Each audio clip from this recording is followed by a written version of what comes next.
నేనే ఆవునైతే నొప్పి నొప్పి అమ్మ పాలు పిండే టైం అయింది, వీడేం పాలు గుంజ నీకు వస్తాడు, నా రొమ్మేమో పగిలిపోయి ఉన్నాయి, వీడైనా నన్ను పట్టించుకోకుండా గుంజుతుండు. మీ ఆవు బాధపడకుండా, మీరు బాధపడకుండా మన చేతిలో ఉన్న రెమెడీస్ గురించి డిస్కస్ చేసుకుందాం. దీనికోసం పెద్ద పెద్ద యాంటీబయాటిక్స్ వాడటము, మీరు సఫర్ అవ్వటము, యానిమల్ని సఫర్ చేయకుండా మనం ఈరోజు దీని గురించి డిస్కస్ చేసుకుందాం.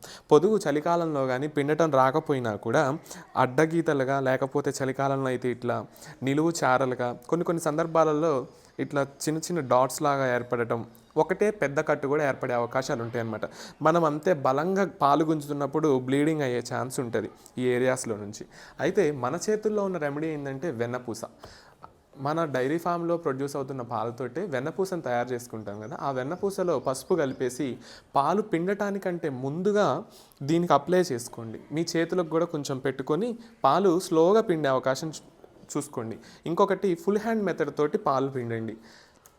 దీన్ని స్క్వీజింగ్ కానీ నక్లింగ్ కానీ చేయకుండా ఫుల్ హ్యాండ్తో పట్టుకుంటే ఎక్కువ మొత్తంలో డిస్టర్బ్ అవ్వకుండా ఉంటుంది. ఇట్లా తీస్తే ఇది పగిలే ఛాన్స్ ఉంటుంది. ఇట్లా అంటే ఇంకా గాయం నొప్పి ఎక్కువయ్యే అవకాశం ఉంటుంది. కానీ ఫుల్ హ్యాండ్ మెథడ్ తోటి పెట్టుకుంటే కొంచెం అవకాశం అనేది నొప్పి తక్కువగా ఉండే అవకాశం ఉంటుంది. అయితే దీనికి మన చేతిలో అయితే వెన్నపూస, పాలు పిండటం, దూడ తాగటం అయిపోయినాక కూడా వీలైతే పసుపు వెన్నపూసని దూడను కట్టేసినాక కూడా అప్లై చేయండి. ఇంకొక విషయము, విస్పరిక్ అనేది ఒక స్ప్రే ఉంటుంది విర్బ్యాక్ వాళ్ళది.